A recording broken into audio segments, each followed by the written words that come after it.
Boa tarde, galera do terceiro ano. Tudo em ordem com vocês, meu povo? Espero que vocês estejam super bem.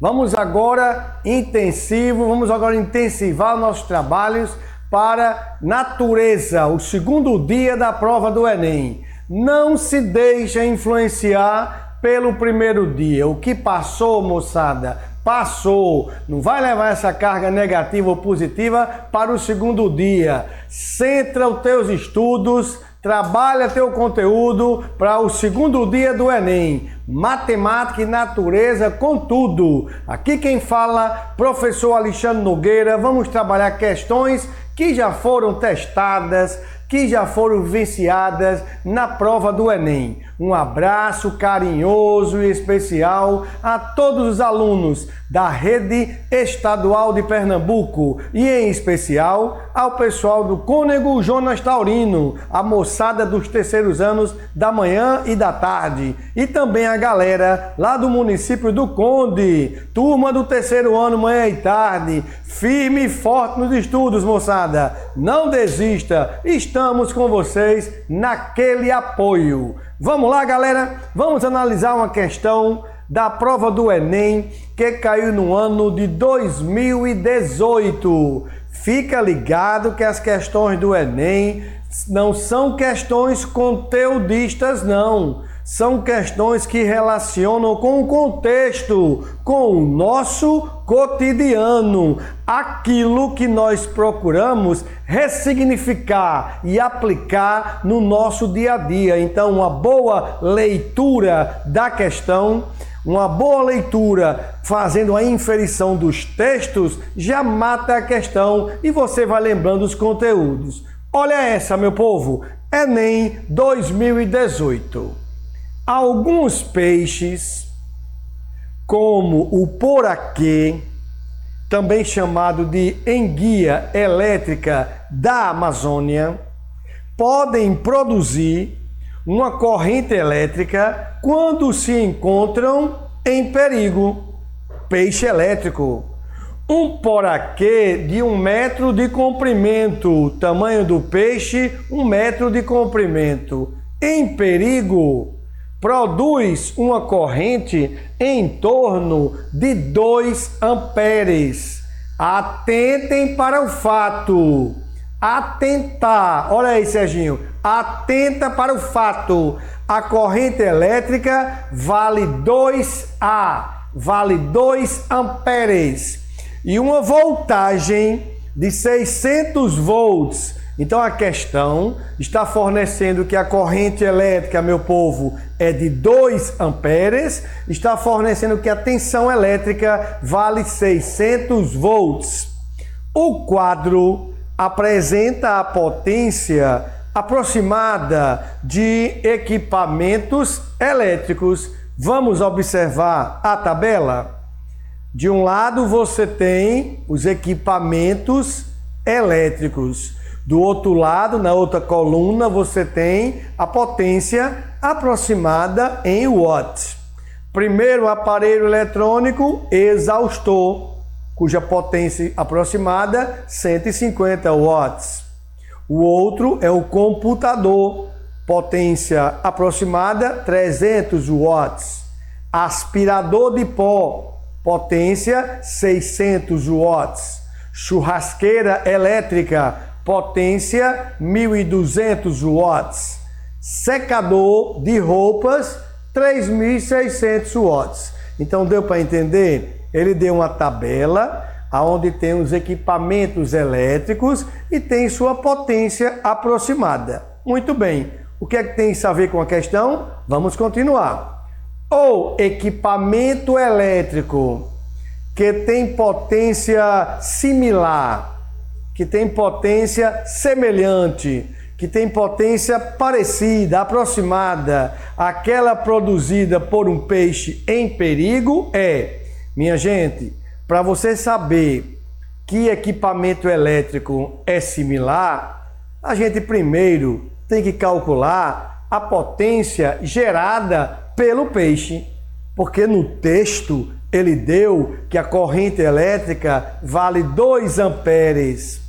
e deu que a voltagem do peixe é de 600 volts. Então, o primeiro passo é você buscar como calcular a potência elétrica cedida, fornecida pelo peixe. Apliquemos a fórmula, povo de Deus. Potência é o produto da tensão pela corrente, ou seja, potência é PUI, é UI. A DDP se representa pela letra U e o valor 600 volts. A corrente elétrica se representa pela letra I e o valor 2 amperes. Então ficamos com 600 multiplicado por 2, o dobro de 600. Então 1.200 W, que é 1.200 watts. Então esse peixinho fofinho, criado de estimação no seu aquário, para que quando a sogra chegue, você dá uma descarga elétrica nela de 1.200 watts. Coitado do peixe, fazer isso com a sogra? Meu Deus! Então isso é a potência elétrica do peixe. Aí você vai na tabela e verifica qual dos equipamentos eletrônicos tem uma potência igual a 1.200 watts. Qual dos aparelhos tem uma potência similar?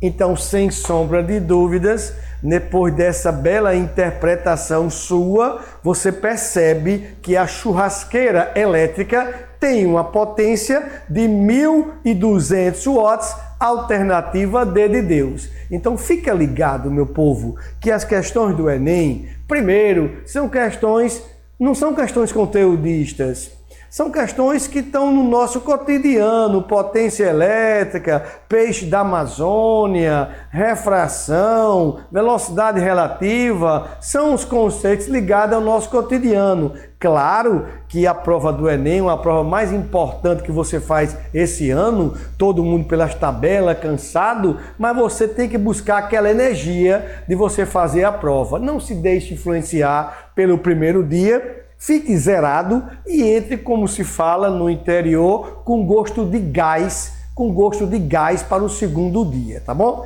Vejamos, meu povo, a questão do Enem 2017 é uma questão que envolve calorimetria. E uma questão também que tem gráficos, leitura de imagens. Vamos ler? Um corpo, ele absorve calor. Então, o corpo absorvendo calor, temperatura aumenta. Um corpo absorve calor de uma fonte a uma taxa constante, 30 cal por minuto. O que quer dizer? De minuto em minuto, a cada 1 minuto, esse corpo recebe 30 calorias.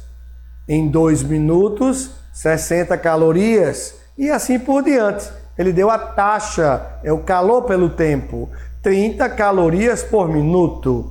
E sua temperatura, Tsão, T maiúsculo, muda em função do tempo, T minúsculo. Preste atenção, o T maiúsculo representa a temperatura e o T minúsculo representa o tempo. De acordo com o gráfico a seguir. Gente, vamos olhar o gráfico. O gráfico relaciona quantas grandezas? Muito bem, 2. No eixo da abscissa, que é o eixo horizontal, tu tem o tempo dado em minutos. E esse tempo passou de 0 até 30 minutos. Então tu tem a informação que o tempo que houve a transferência de calor foram 30 minutos. Observa agora o eixo vertical. A temperatura inicial, ela começa de 20 graus Celsius e ela termina em 50 graus Celsius. Então, de 20 para 50 graus Celsius, significa dizer que a temperatura variou 30 graus. Então, olhando o gráfico, tu tem duas informações. Tu tem que o tempo passou 30 minutos e que a temperatura variou 30 graus Celsius. Vamos para a pergunta. a capacidade térmica, ou também chamada capacidade calorífica desse corpo. No intervalo descrito, vamos supor que você, nessa questão, meu povo, esqueceu a fórmula.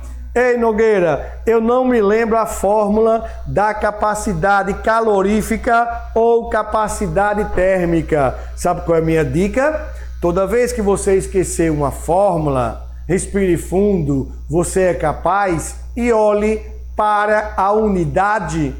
Toda grandeza na física, ela é acompanhada de uma unidade.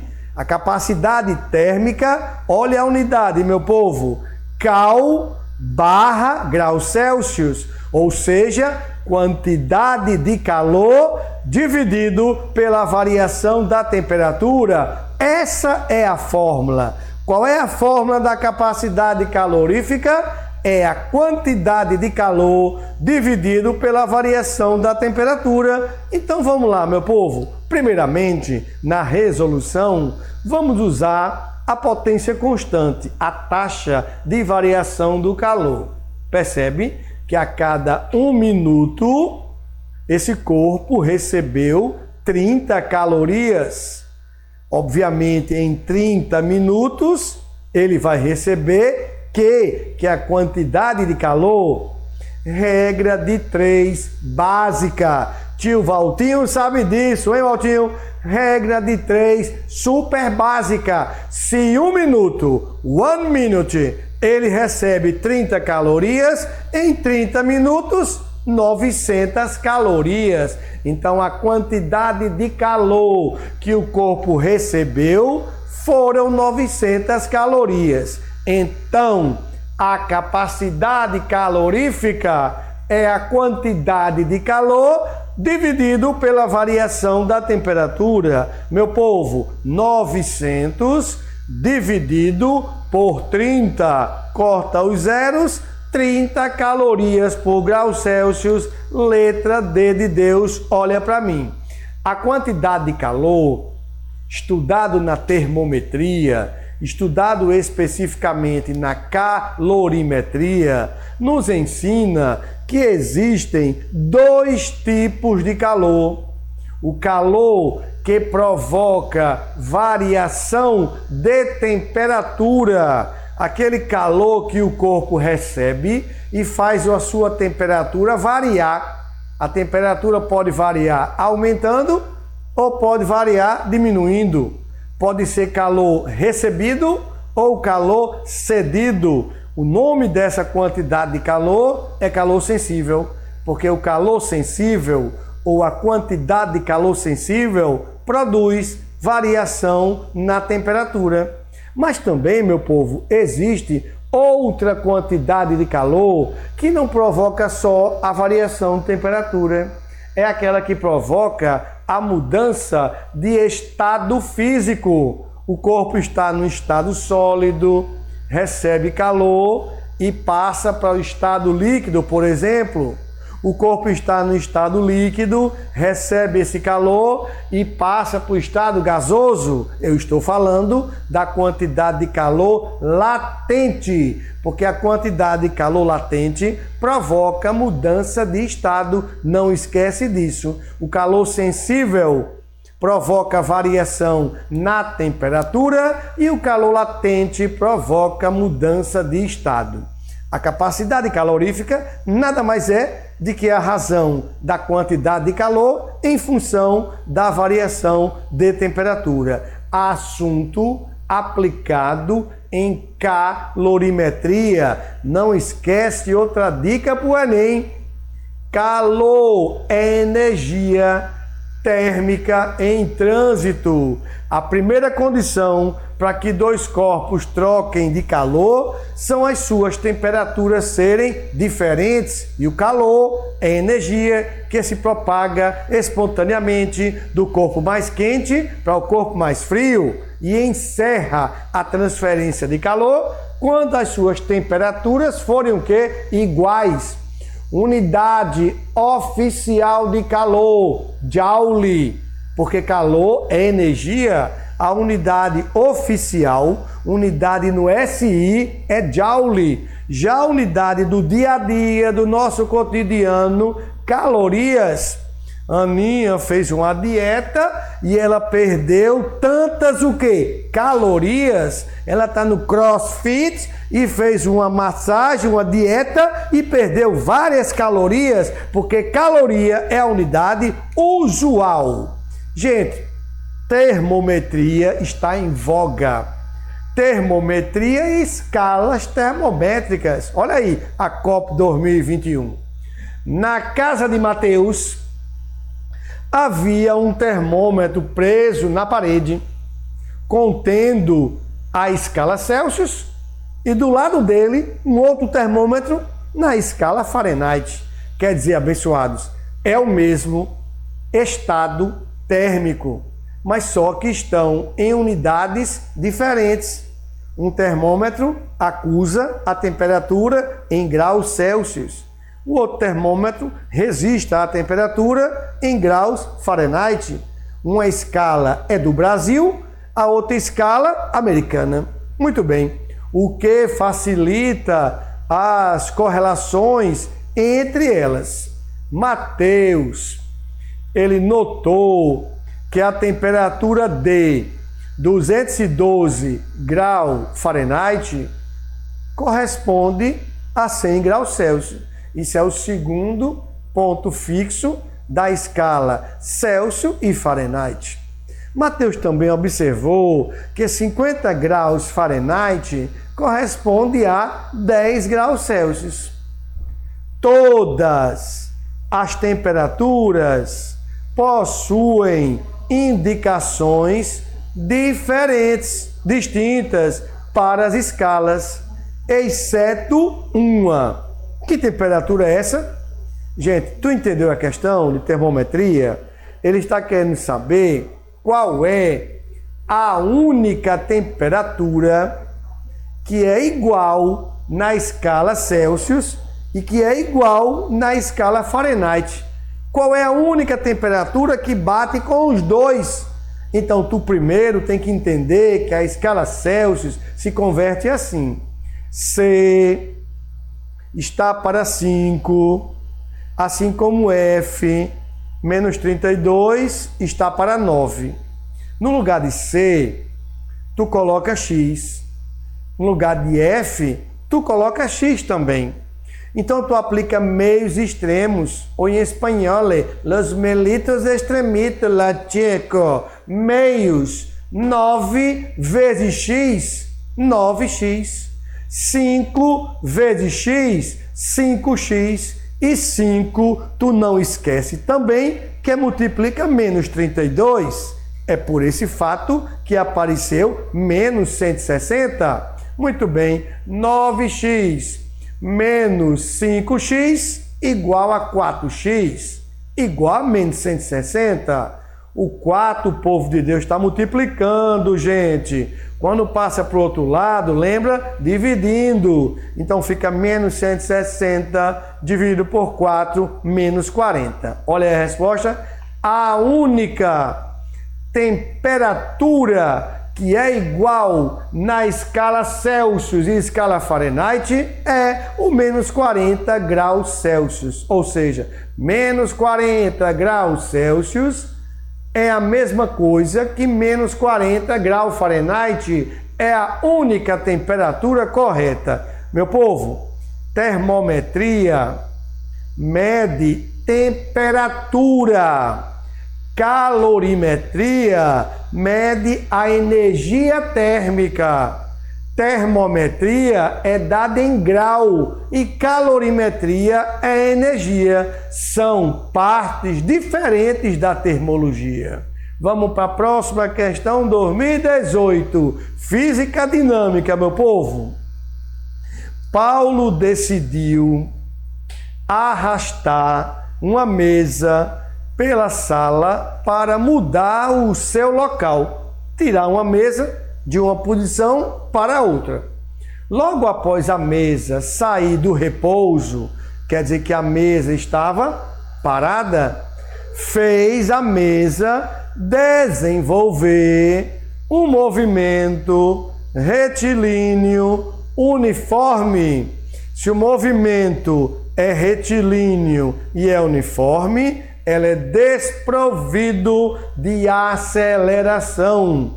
Esse movimento não tem aceleração.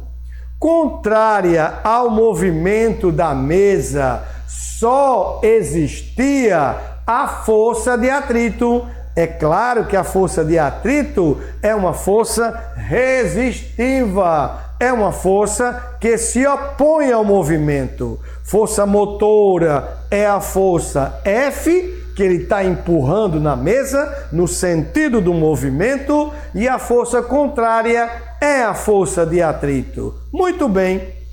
Durante o MRU, ele não fala nem no início nem no final, é durante o movimento, durante o MRU. Então o MRU se caracteriza por não ter aceleração, pelo fato da força resultante ser igual a zero. Então, se a força resultante, meu povo, é igual a zero, e se eu tenho duas forças atuantes aí, então é claro que a letra B é a resposta. A força aplicada por Paulo tem a mesma intensidade de que a força de atrito. Trata-se apenas do equilíbrio dinâmico. No equilíbrio dinâmico, a resultante das forças é zero. Uma força é igual à outra. Não esqueça,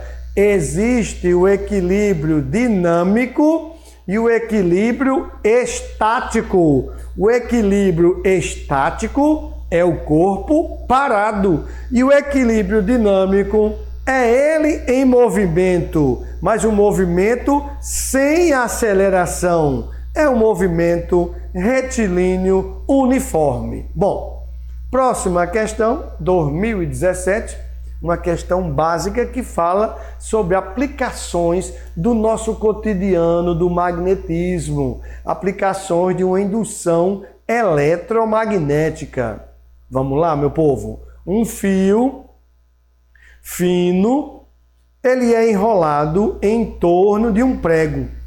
Então, tu tem um prego e pegou um fio de cobre bem fininho e deu várias voltas em torno desse prego. Suas extremidades são ligadas aos polos de uma bateria. Então, você pegou o fio e ligou dos polos de uma tensão elétrica. Então, você vai fazer passar por esse fio uma corrente elétrica. Esse fio está em forma de uma espira circular, uma bobina, uma solenoide, em que você vai fazer passar a corrente elétrica. Quando a chave CH ela é fechada, fechar o circuito, minha gente, é permitir a passagem da corrente. Observa-se que o prego ele passou a atrair pequenos objetos de ferro. Quer dizer, o prego antes não atraía, mas quando passou corrente, ele passou a atrair. Quer dizer, você na realidade criou o que nós chamamos na física de eletroímã. O que é eletroímã? Através da corrente elétrica, você causou um efeito magnético. A corrente elétrica induz um efeito magnético. Olha a pergunta, meu povo. O conceito físico que melhor explica esse fenômeno, aí tu vai pensar um pouco, um instante para o pensamento. 5 segundos para você conversar com o seu cérebro. Se o prego antes não atraía e agora com essa bobina ele começa a atrair, é porque de alguma forma ele foi induzido eletromagneticamente, ou seja, é uma indução eletromagnética. A corrente gerou um campo. Gente, não é o efeito Joule, porque o efeito Joule ele é calor, tá bom? Então, é indução eletromagnética. Valeu, galera. Valeu, meu povo. Forte abraço para todos, galera.